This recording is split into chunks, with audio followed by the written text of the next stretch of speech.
Mark, thank you so much for joining me to discuss your most recent Alkan projects, starting with Volume 5 that was released last June of 2022. This one included the 11 pieces in the religious style, Opus 72, as well as some bonus etudes at the end. Some etudes that really a lot of people may not know if they know Alkan, but beginning with Opus 72, I think there are two main images of Alkan. Most people know the super virtuoso that he was in his earlier years, but this set is more of a representation of his later years when he had evolved somewhat into more of an old man, maybe more withdrawn. And so this is a very different Alkan than most people may know. Is that right? Yes, absolutely. And of course, what is interesting is that in spite of the high opus number, they were published in 1867. So they're not super late. His later opus numbers and the dates don't always tally. For example, the Quatrième Recueil de Chants appeared in 1876. So we can't always go by opus numbers, and it's, as we know from the esquisse and the minor key studies, it's no clear indication of the year of composition. But yes, it is a totally different side of him, and it's interesting that they are ascribed for either harmonium or piano. Much like, as you said, the preludes, Opus 31, are for organ or piano. We certainly know that that is the case now, because there is an avertissement in the first edition which stipulates this. So not pedal piano, as many of us used to believe. So yes, a totally different side, and it can be rather, I think, alarming for some people when they realize that there is this whole other facet to him. So I was very keen to get this set down quite early on, just so that I was giving everything the due attention it needed. Which is to say, I didn't want to release all the big stuff immediately. I mean, I've already done the Grand Sonata and the Symphony, so that's 2 out of 4 major works, and this project is spanning 18 discs. So one's got to be have a little bit of foresight and planning. So that was why I did them now.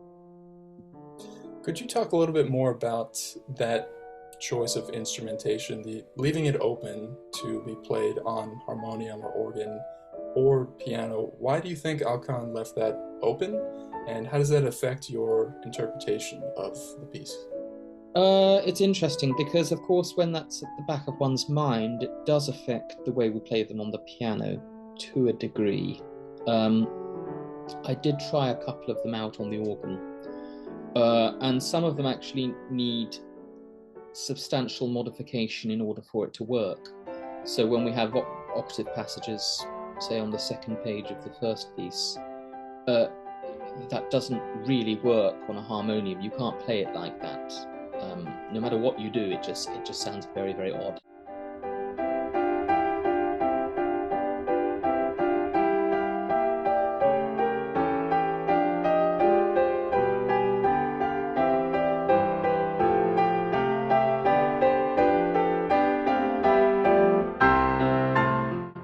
There are clues to this in the avertissement to the prelude, Opus 31. He indicates that where there are examples of such writing, one can take license to modify it in order for it to work on the organ. That means omitting an upper voice or a lower voice and simply playing single notes, perhaps with doubling up the stops or coupling with the pedals.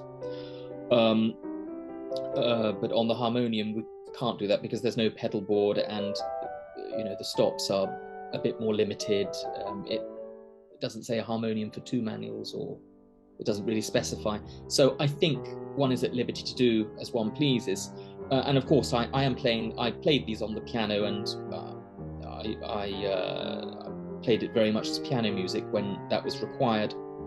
There were certain things that crossed my mind. I thought, well, let's just think of the way how a harmonium works.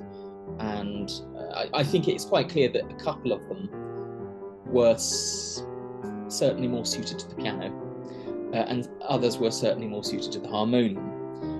So it was at the back of my mind when I was preparing for that recording, just bridging the gap.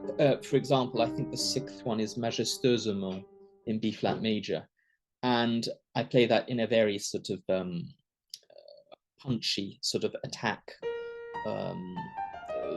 not completely legato, because it just wouldn't work like that, nor would it really work like that to be perfectly legato on the organ. I think it needs to be articulated.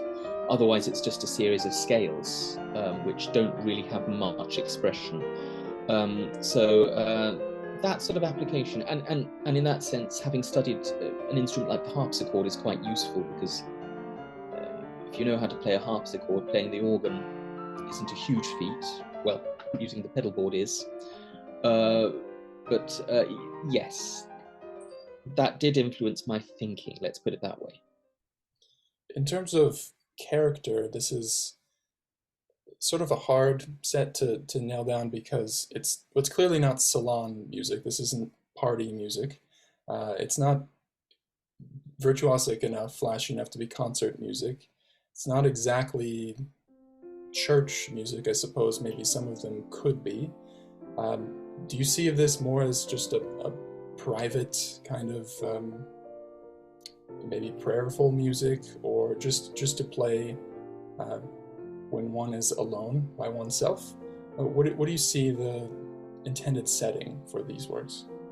I don't know. Well, I think you touch upon something there when you mention about it being music for private consumption. Yes, there certainly is that to a degree. I don't think I played any of these in public, and there would only be perhaps 2 or 3 that I would. But yet very private, and it touches upon a similar territory explored in the Prelude as well. I think it is music for private consumption, and it's reconciliatory in the way much of his other religious music is. So if we look at the Prière or the Benedictus, there's a darkness of one theme, and then there's a sort of light and redemption of another.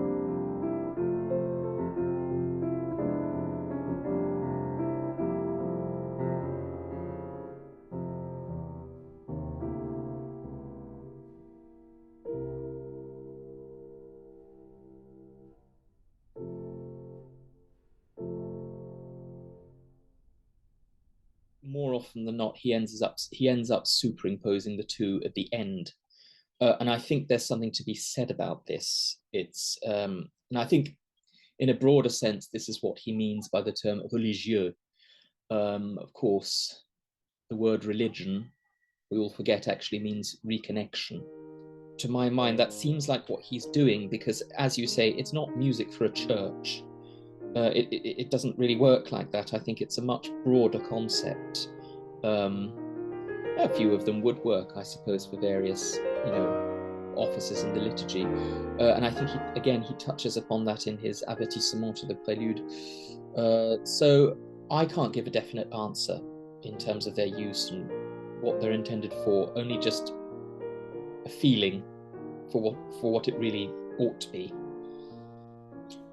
I recall Ronald Smith writing that he had considered playing the complete preludes in concert, but sort of hesitated because he thought that they're a little bit too personal in nature. Maybe the same could be said about this set. Yes. The preludes, they always end up returning to a melancholy state. I mean, the Chopin set, Opus 28, is far more varied, whereas there is a certain monotony to the Alkan, the Prelude, and indeed Opus 72, when they are played in one sitting. And of course, when I prepared the complete Prelude, I did play them all in one sitting, often when I just rehearsed them, which is a very nice thing to be able to do. But you do realize after a while, you think, oh, it's a lot of one thing. And it was the same when I was preparing Opus 72. So yes, I would hesitate. I'm not sure anybody did. I think Marc-André Hamelin was asked to do it once. I seem to remember in an interview for the Alkan Society, I think it was in a bulletin, and I have a feeling he had similar qualms. As far as I know, people generally only played about 5 or 6, as a handful, which is perfectly fine. I don't think these were ever intended to be played through as entire sets in the 19th century. So in complete contrast to the Opus 72 set, you've tacked on a couple of extra bonus etudes at the end of this CD here. The Alla Barbaro etude and the A minor study from the Encyclopédie du Pianist Compositeur, which I think is so too often overlooked. Both of them are. Let's start with Alla Barbaro. This is the third piece that I know of where Alkan used that kind of characterization, barbaric. We have the third movement of the concerto, the etude in F from the major key studies, and now this one. How would you describe his barbaric style? Is that what he's really characterizing here? Well, it's primarily a study in voicing, so it's voicing the thumbs. But because of course the tune is swapped between each thumb, and we have these chordal acciaccature, which makes for as Luenthal put it, brash vociferousness. So there's this rhythmic drive to it, which is ruthless and single-minded. There's a sort of hunting rhythm in the middle, which he returned to quite a bit. So in that sense, it's the alla barbaro aspect is it's in all those things. There's a certain violence to it.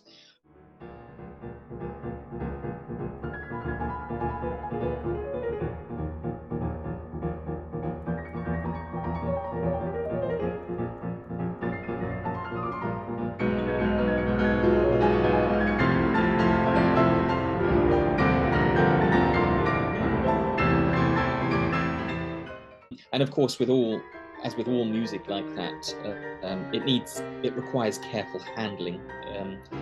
One never wants to give too much over a long period of time.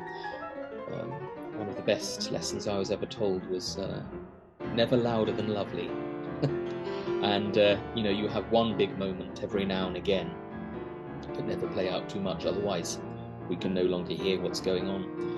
So yes, it's quite a difficult thing to play in that sense, because there's so much noise occasionally, and you're just trying to make sure the tune can be heard. And it's a very jaunty, simple theme, but what makes it so extraordinary is the way it's just thrust out between the hands. So yes, all of that, it points to the barbaro genre for me. As for the other etude included here, the A minor study without opus, this was sort of tacked on at the end of this method book, this textbook for young pianist composers, written by Alkan's teacher at the Conservatoire, Pierre Zimmermann.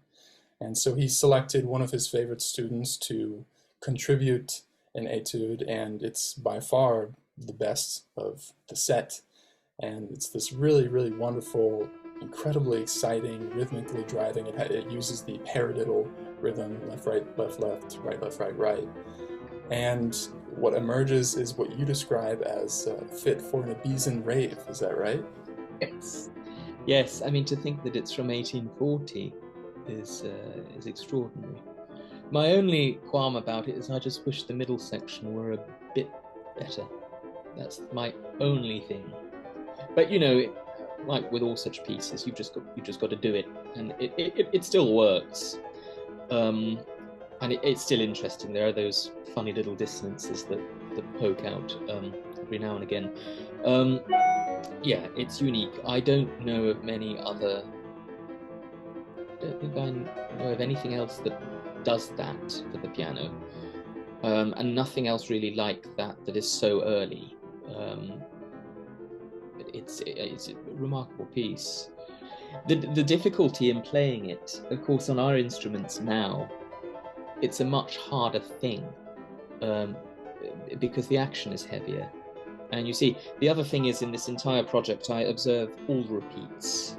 And by the time you've gone through the repeats in the first half, it's, you know, it's knackering. It really is.